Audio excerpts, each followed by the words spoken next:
Welcome to my channel! At ito, napaka-blood cam kami ni Mamang. Tsaka yung doktora sa sunshine. Sunrise pala. Ayan, ihatid muna kami ni Atong Ang. Angke, ito kami ni Mamang. Ayan.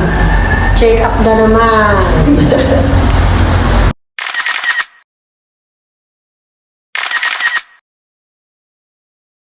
Ito nga kami ni Mamang. Ayan. Buti naman nagsabay kayo. Ay, oo. Oo, nagsabay.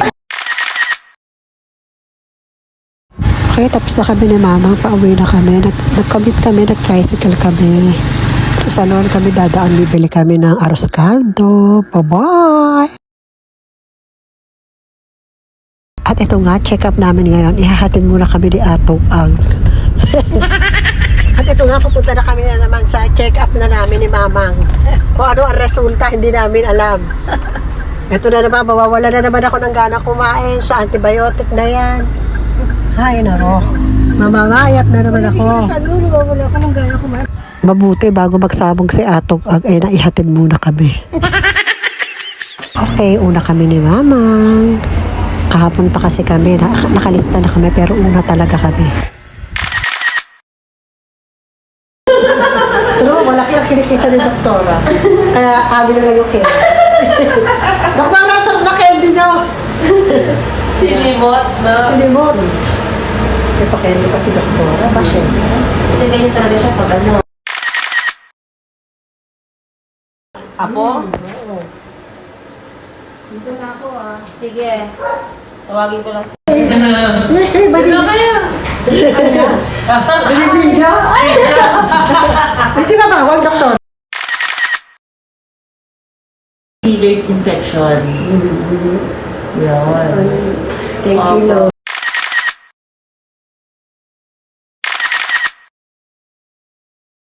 Normal na ang cholesterol.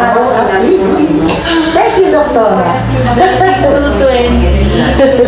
Thank you, Lord. Okay na ang cholesterol ko at saka yung infection sa ihi. Thanks, Doktora. Hi! Eto, pauwi na kami. Nagsabog si Atong Ang, kaya nag-tricycle na lang kami. Kami bababa sa San Juan kasi naandito yung masarap na merienda. Nagtitinda sila ng mga ulam, lugaw, mga palabok. At ito nga, dito kami bumibili. Dito kami nadaan sa San Juan kasi nabili kami ng ano. Masarap dito ang goto, ang palabok, ang ano. Bili na kayo.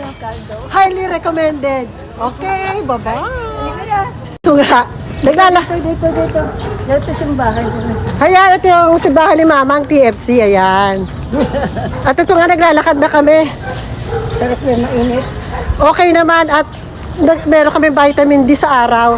Okay naman ang check-up namin ni Mamang. Angge, okay yung check-up namin ni Mamang. Gamot pa. Okay, Nika, okay naman. Iniinom pa rin kang. Oo, may iniinom pa rin pero talagang gano'n. Pinabawasan. Nabawasan na ha.